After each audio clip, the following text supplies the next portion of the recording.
ETF index mutual funds నేర్చుకుని stock మార్కెట్లో రాణించాలనుకుంటున్నారా? వెంటనే ఈ నెంబర్కి కాల్ చేయండి.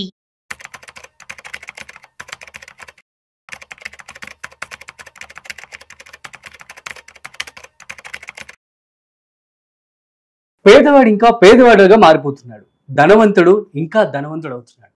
అసలు పేదవాడి మైండ్ సెట్ ఎలా ఉంటుంది, ధనవంతుడి మైండ్ సెట్ ఎలా ఉంటుంది, అసలు వీరిద్దరు ఎలా ఆలోచిస్తారు, అండ్ పేదవాడు ఇంకా పేదవాడు అవ్వడానికి గల కారణాలు ఏంటి, ధనవంతుడు ఎటువంటి లాజిక్స్తో ధనవంతుడిగా మారుతూ ఉన్నాడు, ఈ విషయాలు మనతో చెప్పడానికి ఇవాళ మనతో ఫైనాన్షియల్ ఎక్స్పర్ట్ గిరిబాబు గారు ఉన్నారు. సో వారి మాటల్లో మరింత సమాచారం అడిగి తెలుసుకుందాం.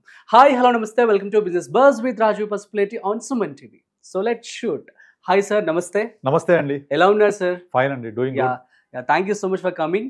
అండ్ క్వశ్చన్ విన్నారు కదా సార్? అవునండి. It's our pleasure to. ధనవంతుడు ఇంకా ధనవంతుడిగా అయిపోతున్నాడు, పేదవాడు మాత్రం ఇంకా అలానే ఉంటున్నారు. ఇది మీరు చూస్తున్నట్లయితే చాలా కాలంగా జరుగుతూనే ఉంది. అసలు ఏంటి కారణాలు ఏమై ఉండొచ్చు?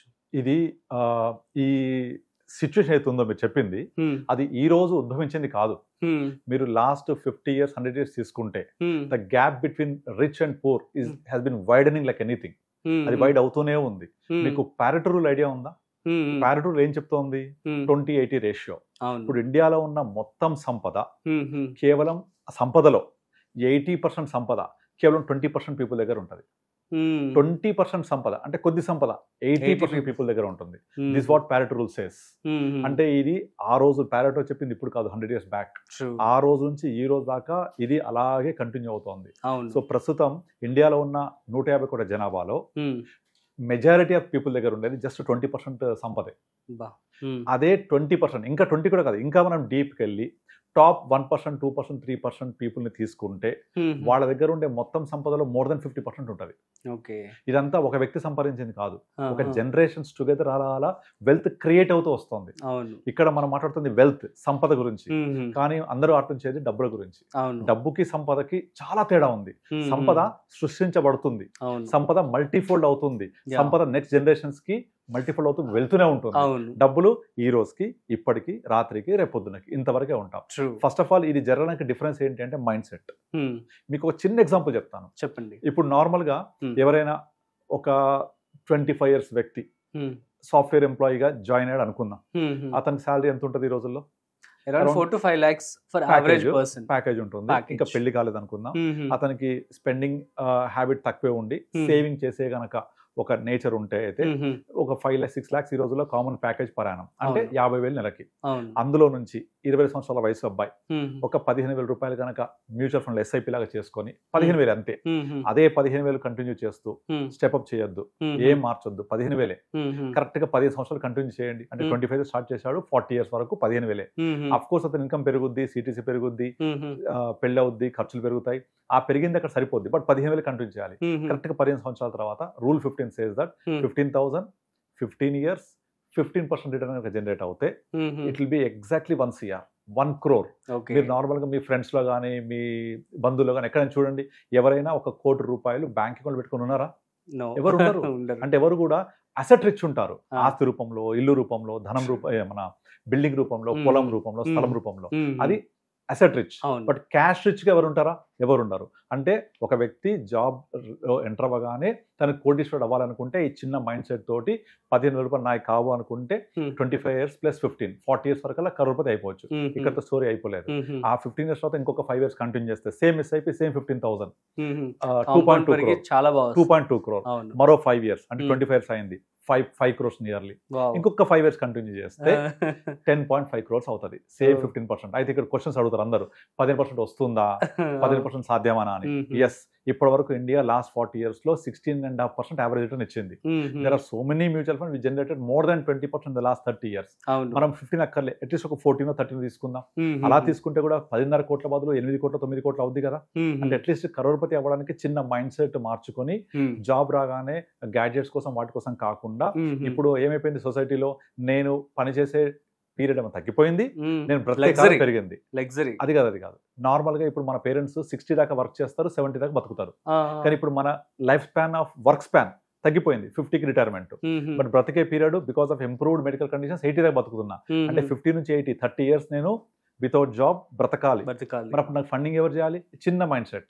ఆ ఫండింగ్ ఎవరు చేయాలి? నేనే చేసుకోవాలి. కాబట్టి నేను ఆ 50 నుంచి 80 వరకు నాకు డబ్బులు నేనే సంపాదించుకోవాలి, నాకే రావాలి. కాబట్టి నేను ఏదైతే ఈ ఉద్యోగ పీరియడ్ లో ఉన్నానో 25 to 50, 25 years ఆర్ 55 వరకు, 30 years నేను కనుక 15,000 కంటిన్యూ చేస్తే అంటే 25 years లో 15,000 పే చేసేగలిగేవాడు పోను శాలరీ పెరిగినప్పుడు ఆ 15,000 కంటిన్యూ చేయగలుగుతాడు కదా, పెద్ద ఇబ్బంది ఏం కాదు. అలా చేసినప్పుడు 9 కోట్లు 8 కోట్లు ఒక 15% అయితే 10.5 కోట్లు, 14% అయితే 9 కోట్లు, అట్లీస్ట్ 12% వచ్చినా కూడా 8-9 కోట్లు, 8 కోట్లు ప్లస్ వస్తుంది. సో ఆ విధంగా అతను కరోర్పతిగా రిటైర్ అవ్వచ్చు కదా. ఇది ప్రతి ఒక్కళ్ళు చేయొచ్చు కదా, రాకెట్ సైన్స్ ఏం లేదు. ఎంతమంది చేస్తారు అనుకున్నారు? ఒక్కరు కూడా చేయరు, ఒక్కరు కూడా చెయ్యరు ఇది. ఎందుకంటే వాళ్ళకి ఫస్ట్ స్టార్టింగ్ డే వల్లనే క్వశ్చన్ వస్తుంది మైండ్ లోకి, ఇది అవుద్దా, ఇది జరుగుద్దా, అంతకాలం ఉంటామా, వాడు ఇస్తాడా, పెరుగుద్దా, ఈ క్వశ్చన్ దగ్గర ఆగిపోతారు. ఎవ్వరు చేయరు. ఎవరైతే చేస్తారో డెఫినెట్లీ వాళ్ళు ఒక కరోడ్పతి అవుతారు. ఇది సింపుల్ మైండ్ సెట్ ఇక్కడ ఉండాలి ఫస్ట్ ఆఫ్ ఆల్. అలా జరిగితే, అలా ప్రాక్టీస్ చేస్తే జరగకపోవడానికి ఉండే కారణం ఒకటి చెప్పండి నాకు. మార్కెట్ వొలటాలిటీ అంటారు. India economy last 20 years, economy next 20 years better గా ఉంటుందా? 20 years ఇండియా గ్రో మనం జీడిపిలో జపాన్ వెళ్ళాము. We are aiming for 3rd place, aiming for 2nd place. 2047 Viksit Bharat వరకల్లా ఇండియా 50 trillion అవ్వాలి. ఇప్పుడు మనం ఉంది జస్ట్ 3.5-4 trillion. ఇక్కడ నుంచి 10 times ఎకానమీ గ్రో అవ్వాలి. ఎకానమీ 10 times గ్రో అయితే మార్కెట్స్ 15 times గ్రో అవుతాయి. అమెరికా ఎకానమీ జీడిపి 40 అయితే వాళ్ళ మార్కెట్ క్యాప్ $44 trillion వాళ్ళది. సో మనం ఇంకా 3-4 దగ్గరే ఉన్నాం. ఎంత స్కోప్ ఉంది. ఇలా విజన్ చేసి కనుక నేను ఇప్పటి నుంచే కనుక నేనే 20% వ్యక్తే కాదు, ఎవరైనా సరే వాళ్ళ కెపాసిటీ ప్రకారంగా ఏజ్ ఎక్కువ ఉంటే కొంచెం అమౌంట్ పెంచుకోవాలి, ఏజ్ తక్కువ ఉంటే అమౌంట్ తగ్గించుకోవాలి, కాస్ట్ ఆఫ్ డిలే ఉంటుంది. అలా చేసుకుంటూ వెళ్తే డెఫినెట్లీ కరోడ్పతి అవ్వచ్చు. కానీ చేస్తారంటే ఎవరు చేయరు. ఎందుకంటే ఇలా కరోడ్పతి అవ్వడం చాలా సింపుల్. యాక్చువల్లీ 15,000 చేస్తూ పోతే అవుతారు, కానీ simple is difficult to practice. ఒక ఎగ్జాంపుల్ చెప్తాను. ఇప్పుడు నార్మల్గా మీరు ఆరోగ్యం ఖరాబ్ చేసుకోవాలంటే ఏం చేయాలి? ఖరాబ్ చేసుకోవాలంటే జంక్ ఫుడ్ తినాలి, పిజ్జాలు బర్గర్ తినాలి, డీప్ ఫ్రై చేసి తినాలి, పబ్బులకి మందు సిగరెట్ తాగి డబ్బులు ఖర్చు పెడితే వ్యసనాలతోటి డెఫినెట్లీ ఆరోగ్యం ఖరాబ్ అవుతుంది. ఇది ఈజీ కూడా. అదే ఆరోగ్యం బాగుండాలంటే ఇవేం చేయొద్దు, సింపుల్ అంతే. ఆరోగ్యం బాగుండాలంటే జస్ట్ మార్నింగ్ వాకింగ్ చేయండి, యోగా చేయండి, ధ్యానం చేయండి. ఇలా జంక్ ఫుడ్ తినకండి, పబ్బులు సిగరెట్లు సినిమాలు చేయకండి, డెఫినెట్లీ ఆరోగ్యం బాగానే ఉంటుంది. అంటే మంచిగా ఉండాలంటే ఏం చేయొద్దు, సింపుల్ గా ఉంటే సరిపోతుంది. చెడగొట్టాలంటే ఇవన్నీ కష్టపడాలి. అలాగే వెల్త్ క్రియేట్ కావాలి అంటే సింపుల్ గా మీరు 15,000తో చేస్తూ పోండి, డెఫినెట్లీ వెల్త్ క్రియేట్ అవుతుంది. కానీ చేస్తారా అంటే చేయరు. ఎందుకంటే ఇది చాలా సింపుల్ గా కరోడ్పతి అయ్యే ఒక విధానం, ఒక పద్ధతి. కానీ ఆ సింపుల్ ఎవరు ప్రాక్టీస్ చేయరు. Because simple is difficult to practice. ఇప్పుడు ప్రతి ఒక్కళ్ళు కూడా ఏం చేస్తారు, నా లైఫ్ ని కాంప్లికేట్ చేసుకుంటూ రకరకాలుగా చేసుకుంటూ సింపుల్ థింగ్స్ ని పక్కన పెట్టి, మీరు నార్మల్ గా మనకు ఈ ప్రకృతి దొరికే సూర్యరశ్మి కానీ, గాలి కానీ, వెలుతు కానీ ఫ్రీ. యాక్చువల్లీ వీటితోటే మనం లైఫ్ ని హ్యాపీగా ఉంచుకోవచ్చు. ఎవరు వస్తున్నారు సార్ ఈ మధ్య బయటికి? ఎగ్జాక్ట్ అదే చెప్తున్నాను. లేట్ నైట్ వరకు నిద్రపోవాలి, by 10 o'clock, early to rise, before sunrise మనం లేవాలి. అవి ఏవి చేయరు. ఇవన్నీ చెయ్యకుండా లైఫ్ కాంప్లికేట్ చేసుకొని అటు ఆరోగ్యం ఖరాబ్ చేసుకుంటారు, వెల్త్ క్రియేట్ చేయరు. సో నాకు డబ్బులు రావాలి అంటే ఓవర్ నైట్ ఏది రాదు. ఒకటి చెప్పండి, నాకు ఓవర్ నైట్ వచ్చేది ఏది జరగదు. సో ఈ మైండ్ సెట్ ఒకటి మార్చుకుంటే మీరన్న the rich gap between rich and poor అయిపోతుంది కదా. ఇప్పుడు మనం 15,000 రూపాయలు చేస్తూ పోతే ప్రతి ఒక్కళ్ళకు పుట్టిన తర్వాత 30 సంవత్సరాల దాకా వర్క్ చేయాలి, 20 సంవత్సరాలు వర్క్ లైఫ్ ఉంటుంది, రిటైర్ అవ్వాలి, పిల్లల ఇవన్నీ ఉంటాయి కదా, బ్యాలెన్స్ చేసుకోవాలి ఇవన్నీ. నాకు వచ్చిన జీతం మొత్తం నేను ఖర్చు పెడితే రేపు పొద్దున నారు పోసేవాడు నీరు పోయిపోతాడు అనుకుంటే ఎట్లా? మీకు పెళ్ళి అవుతుంది, పిల్లలు పుడుతుంది, వాళ్ళ ఖర్చులు ఉంటాయి, అవన్నీ బ్యాలెన్స్ చేసుకుంటే నాకు డబ్బులు అయిపోతున్నాయి. అంటే ఇవాళ సంపాదించే రోజే ఇలా అంటే దెన్ ఇమాజిన్ ఆఫ్టర్ రిటైర్మెంట్. మీ అబ్బాయికి ఫోన్ చేసి నాకు రిటైర్మెంట్ అయిపోయినాను, మంత్ ఇన్కమ్ పంపిస్తాడా? మంత్ డబ్బులు ఇస్తాడా? ఇవ్వరు కదా. పాపం మీ అబ్బాయికి లైఫ్ ఉంటుంది, ఫ్యామిలీ ఉంటుంది, ఎక్స్పెన్సెస్ ఉంటాయి, పాసిబుల్ అవ్వదు. You have to plan for your self, for your kids, for your family. ఇవన్నీ ప్లాన్ చేసుకొని మైండ్ సెట్ ఇక్కడ ఉండాలి. నేను కూడా పేదవాడికి పుట్టిన ధనవంతుడిగా జీవించాలి. నేను అందరికి చెప్పేది ఏంటంటే, ఈ జనరేషన్లో మీరు మీ ఆస్తులు సంపాదించి పోగు చేసి మీ నెక్స్ట్ జనరేషన్కి ఇవ్వాల్సిన అవసరం లేదు. Die poor, live rich. ఇది లేటెస్ట్ ట్రెండ్. అంతేగాని మనం ఒకప్పుడు ఏం చూసాము, మా ఊర్లో ఉండేవాళ్ళు, పేరు అక్కర్లేదు, ఆయనకు మా ఊర్లో ఎక్కడ ఏ బిల్డింగ్ చూసినా అందులో ఆయనకు వాటా ఉంటుంది, నాకు ఆస్తిపరుడు, కరోడ్పతి. ఇప్పుడు 3rd జనరేషన్ నడుస్తుంది మా ఊర్లో. 3rd జనరేషన్ వచ్చేప్పటికి గట్టిగా 1-2 బిల్డింగ్స్ కూడా లేవు, అన్ని తినేశారు, అమ్మేసుకున్నారు.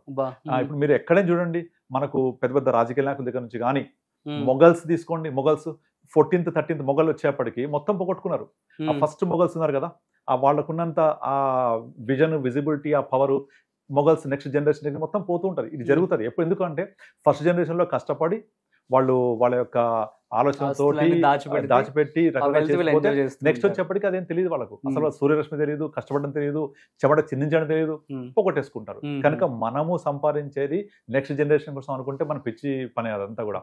మీ కొడుకు మంచోడు అయి ఉంటే వాడికి డబ్బులే అవసరం లేదు. చెడ్డోడు అనుకోండి, ఎంత ఇచ్చినా సరిపోదు కదా. వాడు చెడ్డోడు అయితే ఎంత ఇచ్చినా సరిపోదు, మంచోడు అయితే మీ డబ్బులు అవసరం లేదు. కనుక you live rich, die poor. So మీరు మీ జనరేషన్ కోసం కాకుండా, మీ నెక్స్ట్ జనరేషన్ కోసం కాకుండా, మీ జనరేషన్ కోసం కష్టపడండి, సంపాదించండి, కరోర్పతిగా జీవించండి. మనం యాక్చువల్గా కరోర్పతిగా జీవించాలంటే సింపుల్, ఏం చేయక్కర్లేదు. కానీ కరోర్పతి కనపడాలంటే కష్టం. అవును కదా. కరోర్పతి కనపడాలి అంటే you have to maintain so many logistics, car maintain చేయాలి, ఇవన్నీ మెయింటైన్ చేయాలి. కనపడడం చాలా కష్టం. మీరు నిజంగా జీవించాలి అంటే కరోర్పతి ఉన్నవాడు చూపించుకోవాల్సిన అవసరం లేదు, చూపించాడు కూడా. కానీ లేకపోతే చూపించాల్సిందే చాలా ఇబ్బంది. ఎందుకంటే మనకు ఆ నలుగురు కోసం చూపించాల్సి వస్తుంది, ఆ నలుగురు ఏమనుకుంటారని చూపించాల్సి వస్తుంది. ఎగ్జాక్ట్లీ. సో మన పక్కోడి కోసం బతకాల్సి వస్తుంది. మీరు ఎన్ని చేసినా పక్కోడిని సాటిస్ఫై చేయలేరు. మీ పక్కింటి సాటిస్ఫై చేయగలుగుతారా? ఎప్పటికీ చేయలేము. కనుక పక్కింటి కోసం బతకొద్దు, మన కోసం మనం బతకాలి, హ్యాపీగా ఉండాలి. అల్టిమేట్లీ మనం ఏమవుతాము లైఫ్ లో, ఏమవుతాము అంటే నేను పెద్ద అవుతాను, పలానా ఉద్యోగం చేస్తాను, ఏం చెప్పినా సరే అల్టిమేట్ గా హ్యాపీగా ఉండడం చాలా ఇంపార్టెంట్. దానికి కావాల్సిన డబ్బులు మరీ కోట్ల కూడా అవసరం లేదు. మనం హ్యాపీగా జీవించడానికి ఎంత కావాలో అంతుంటే చాలు. ఈ మైండ్ సెట్ కావాలి అంటే మీరు ముఖేష్ అంబానీ అవ్వక్కర్లేదు, లేకపోతే ధీరుభాయ్ అంబానీ కడుపును పుట్టాల్సిన అవసరం లేదు. నార్మల్ గా ఇలా ప్లానింగ్ చేసుకుంటూ వెళితే ప్రతి ఒక్కళ్ళు 15,000 15 years 15% కరోర్పతి, ఇంకొక 15 years సెక్షన్ చేస్తే 10 కోట్లు. ఇది ఇంత సింపుల్ గా అయిపోద్ది. ప్రాక్టీస్ చేసి అవలంబించి మనం ఇంప్లిమెంట్ చేసుకోవాలి. I have done it when I'm studying my second class in my school days. Second class I started my స్కూల్లో. నేను post office savings account open చేశాను. నేను I was started saving from when I'm studying my second class. నేను by 9th class వరకల్లా I saved around 1,000 rupees plus. Post ఆఫీస్కి వెళ్ళి, కొత్తగూడెం మాది, post office లో స్కూల్ కొత్తగూడెం, భద్రాద్రి కొత్తగూడెం డిస్ట్రిక్ట్. మా స్కూల్ పక్కనే పోస్ట్ ఆఫీస్ ఉంటుంది. సో అందులో 2వ తరగతిలోనే పోస్ట్ ఆఫీస్ లో అకౌంట్ ఓపెన్ చేశాను నేను. I maintain till my 10th class. ఎట్లా అంత డిసిప్లిన్ సెకండ్ క్లాస్? మా నాన్నమ్మ నేర్పించింది నాకు, చిన్నప్పటి చెప్పేది. అలా నేను చేస్తూ నేను జాబ్ రావడానికి ముందే నేను పార్ట్ టైం జాబ్ చేసేవాడిని. అప్పటి నుంచే నేను 900 rupees నా first SIP 900 fidelity equity fund first time 2005 డిసెంబర్లో లాంచ్ అయింది ఎన్ఎఫ్ఓ. అక్కడి నుంచి స్టార్ట్ చేశాను. అలా కంటిన్యూ చేస్తూ 900 నుంచి 1,000 2,000 3,000 అలా చేస్తూ లాస్ట్ 20 years లో I have done tremendous wealth create చేసుకోలేదు. It's a good wealth I have created, not money, rupees, wealth create చేసుకున్నాను. ఎప్పటి నుంచి నేను జాబ్ లో జాయిన్ అవ్వడానికి ముందు నుంచి ఐ వాజ్ వర్కింగ్ ఉద్యోగ సోపానం యాజ్ ఎ పార్ట్ టైం. అందులో చేస్తున్నప్పుడు నాకు వచ్చే శాలరీలో నుంచి 900 rupees every month. I can't even do 1,000 rupees ఆ టైంలో. 900 నా కెపాసిటీ, అంతే స్టార్ట్ చేశాను. 500 చేయండి. 2005 లో 900 also good amount. Today I'm doing more because I can able to do. అలా చేసుకుంటూ మైండ్ సెట్ మార్చుకుంటూ ప్రతి ఒక్కళ్ళు కరోర్పతి అయిపోవచ్చు. బట్ అది మైండ్ సెట్ ఉండాలి. ఎగ్జాక్ట్లీ. ఇంకొక ఎగ్జాంపుల్ చెప్తాను, చెప్పండి. మా బిల్డింగ్ పక్కన ఒకటి కన్స్ట్రక్షన్ జరుగుతుంది. నేను మొన్న రీసెంట్ గా కన్స్ట్రక్షన్ జరుగుతుంటే అక్కడ లేబర్ వర్క్ చేస్తారు కదా, ఒక ఇద్దరితో మాట్లాడాను, వైఫ్ అండ్ హస్బెండ్. వాళ్ళు అక్కడే ఉండి వర్క్ చేస్తున్నారు. నీకు ఎంత ఇస్తాడు మీ ఓనర్ అంటే, అతనికి 1,000 rupees, ఆమెకు 800, 1,800 per day. 30 days వస్తుంది. అట్లాగే ఏం బ్రేక్ ఉండదు. అంటే 18,800 per day అంటే 10 రోజులకు 18,000, 20 రోజులకు 36,000, ఆల్మోస్ట్ 50,000 సంపాదిస్తున్నారు వాళ్ళు. అంతే కదా. 50,000 రూపాయలు సంపాదిస్తున్నారు. No taxation, nothing, no. వాళ్ళకు ఇల్లు అక్కడే ప్రొవైడ్ చేశారు, కరెంట్ బిల్ అక్కడే ఉంది, ఫుడ్ వాళ్ళు ప్రొవైడ్ చేస్తున్నారు, అన్ని 50,000 రూపాయలు ఎంత హ్యాపీగా సేవ్ చేసుకోవచ్చు కదా. రేపటికి 1,800 రాకపోతే తిండి ఉండదు వాళ్ళకు. కారణం ఏంటంటే సాయంత్రం 1,000 రూపాయలు 800 రాగానే వాడొక 500 మందు పోసేస్తాడు, ఈమె 500 రూపాయలు మందు తాగుతారు కూర్చొని. ఇద్దరు కూర్చొని తాగుతారు. 1,000 రూపాయలు మందు తాగేస్తారు. 800 rupees ఉంటాయి కదా, 800 rupees తోటి ఏదైతే కొనుక్కొచ్చుకుంటారు, తింటారు, అయిపోయింది. మళ్ళీ రేపు పొద్దున పని చేస్తారు, సాయంత్రం డబ్బులు వస్తాయి. అంటే వీక్లీ వన్స్ ఇస్తూ ఉంటారు. మళ్ళీ ఒక వీక్ వరకు అన్ని ఖర్చు పెట్టేసుకుంటారు, మందు తాగేస్తారు, ఖర్చు అయిపోతాయి. వాళ్ళ అబ్బాయి నార్మల్ గవర్నమెంట్ స్కూల్, పాపం చొక్కా సరిగా ఉండదు, ఒక ప్రాపర్గా ఒక ఇల్లు ఉండదు, ఒక సామాన్లు ఉండవు, ఏమీ ఉండదు. ఇంట్లో టీవీ కూడా వాళ్ళు వీళ్ళు ఇచ్చింది. 50,000 రూపాయలు సంపాదించే ఒక కుటుంబము కూలీ చేసుకుంటూ వాళ్ళు కొంచెం ప్లాన్ చేసుకుంటే, కొంచెం ప్లాన్, ఏం లేదు, కొద్దిగా దాచుకోవాలంతే, ఏం లేదు, అనవసరం మందు తాగి డబ్బులు వేస్ట్ చేసుకోవద్దు. వాళ్ళు ఏమంటారంటే, నేను మందు తాగకపోతే రాత్రి నిద్ర రాదు. ఒక అపోహ అంతే. నువ్వు కష్టపడితే అలసిపోతుంది కదా శరీరం, నిద్ర వస్తుంది కదా, నిద్రపోవచ్చు కదా, పోడు. నేను నిద్రపోవడం రాదు నాకు అనుకొని మైండ్ సెట్ లో అనుకొని నేను కేవలం మందు తాగితే నిద్ర వస్తుంది అని సాయంత్రం వరకల్లా 1000 రూపాయలు ఫట్. లిటరల్ నేను చూస్తా, తాగేస్తారు ఇద్దరు. మరి ఏమన్నా వాళ్ళకి చెప్పే ప్రయత్నం చేశారా? బ్యాంక్ అకౌంట్ ఉండదు, బ్యాంక్ అకౌంట్ ఉండదు, ఓపెన్ చేయించాను వాళ్ళు చెప్పి. అయినా సరే 500 రూపాయలు వేయాలంటే ఇట్లా వణికిపోతారు, ఎందుకంటే రేపటికి డబ్బులు ఉండవు. ఈ తాగేశారు ఇవాళ, ఎందుకంటే రాత్రికి డబ్బులు కావాలి 1000 రూపాయలు, తింటారు, అయిపోద్ది. మళ్ళీ రేపు పొద్దున మళ్ళీ 1800 రూపాయలు వస్తాయి, మళ్ళీ తాగుతారు. ఎప్పటికి ఇలాగే ఉంటారు వాళ్ళు. యాక్చువల్గా 50,000 రూపాయలు సంపాదించే ఒక భార్యాభర్త, ఒక కొడుకు ఎంత హ్యాపీగా ఉండొచ్చు. అవును, సింపుల్ మైండ్ సెట్ కదా. ఇద్దరు సంపాదించిన ఒకరిది పక్కన పెట్టొచ్చు కదా, రోజు 1000 రూపాయలు అట్లీస్ట్. రెంట్ ఫ్రీ, ఇల్లు, ఫుడ్ కూడా వాళ్ళే ఇస్తారు. ఇంకేం సార్, అంతా ఫ్రీ ఇస్తున్నారు కాబట్టి మొత్తం దాచుకోవచ్చు. Watchman cum construction labour, so వాళ్ళ ఓనర్ ఇస్తున్నాడు 1800 రూపాయలు. ఎంత మంచిగా వాళ్ళు సేవ్ చేసుకోవచ్చు. కొంచెం మైండ్ సెట్ అంతే. నువ్వు కష్టపడుతున్నావు కదా, నిద్ర వస్తుంది కదా పడుకుంటే అంటే, తాగపోతే రాదంటాడు. ఇది కూడా మైండ్ సెట్. అగైన్ నువ్వు నిద్రపో, కష్టపడిన తర్వాత డెఫినెట్ నిద్ర వస్తుంది. అవును, అంత పొద్దున్న కష్టపడతారు కదా. అలా చేసి పేదవాడు ఇంకా పేదవాడుగానే ఉంటాడు. సేవ్ చేసుకొని, వెల్త్ క్రియేట్ చేసుకొని, ఇన్వెస్ట్ చేసుకొని ధనవంతుడిగా అవుతూ ఉంటాడు. మనము డబ్బు లేని వాళ్ళు ఇవాళ కోసం, రాత్రి కోసం, రేపటి ఫుడ్ కోసం ఆలోచిస్తూ ఉంటాం. వాళ్ళు నెక్స్ట్ జనరేషన్ కోసం ఆలోచిస్తుంటారు, నెక్స్ట్ లెగసీ కోసం ఆలోచిస్తూ ఉంటారు. సో అది అంతా కూడా మైండ్ సెట్ లో ఉంటది. కనుక ఈ rich becoming richer, poor becoming poor అనేది సొంతగా చేసుకోవడంలోనే ఉంటుంది తప్ప అది ఎవరు చేయరు. స్వయం కృతాపరాధమే. అంతే. ప్రతి ప్రతి ఒక్కళ్ళు కూడా వాళ్ళకు వచ్చిన ఇన్కమ్ లో నుంచి ఎంతో కొంత పక్కన పెట్టి దాన్ని వెల్త్ క్రియేట్ చేసుకొని సెల్ఫ్ గా కరోడ్పతి అయిపోవచ్చు. I have seen so many examples. I have created 28 crorepati. నేను కాకుండా యాజ్ ఎ ఫైనాన్షియల్ అడ్వైజర్ గా ఇప్పుడు నేను 28 కరోడ్పతిస్ ని క్రియేట్ చేశాను. Super super sir. సో నేను 1 crore కనుక పోర్ట్ఫోలియో అవుతే నేను వాళ్ళ ఇంటికి వెళ్ళి కేక్ కట్ చేస్తా వాళ్ళది. అవునా? Recently one of my client have converted 1 crore. ఆమె జైపూర్ లో ఉంటది. I'm travelling to Jaipur next month with a big cake. ఎందుకంటే కరోడ్పతి అనేది ఊహించుకోండి ఎంత ఫీలింగ్ ఈ రోజుల్లో. అది ఏంటి, మీ ఆస్తి రూపంలో కాదు, క్యాష్ రూపంలో, మీ అకౌంట్ లో, మ్యూచువల్ ఫండ్ రూపంలో లిక్విడ్ గా మీరు ఇట్లా బటన్ కొడితే మీ అకౌంట్ లో పడుతుంది. అంత లిక్విడిటీగా ఉండడం చాలా ఇంపార్టెంట్. అది ఎంత ఆర్థిక భద్రత ఇస్తుంది, ఎంత ఆర్థిక స్వేచ్ఛనిస్తుంది. ఒకసారి గుండె మీద చేసుకోండి, మీకు ఎంత హ్యాపీనెస్ ఉంటుంది. అది మీ యొక్క ఆలోచన మారుస్తుంది, హ్యాపీగా నిద్రపోవచ్చు, ఎఫిషియన్సీ పెరుగుద్ది, ఇంకా వర్క్ చేయొచ్చు, ఇంకా సంపాదించవచ్చు. Rich will become richer again. Mind set అంతే. Such a beautiful example, sir. Yeah, I've so done that. Inspirational. Great. I've created crorepati. So అది చాలా ఈజీ కూడా, but easy is difficult to practice. Practice makes a man perfect. So Exactly. implement చేయడం అంతే. Yeah. Superb sir, thank you so much. Thank So you, guys, అర్థమైంది కదా, short and sweet గా 15,000 రూపాయలు కనుక మీరు 15 ఏళ్ల పాటు దాచి పెడితే చాలు, మీకు కోటేశ్వరుడు అయ్యే ఛాన్స్ ఈజీగా ఉంటుందన్నమాట. So that's it. మరొక ఇంట్రెస్టింగ్ కాంటెంట్ తో మళ్ళీ కలుద్దాం. అంతవరకు చూస్తూనే ఉండండి సుమన్ టీవీ.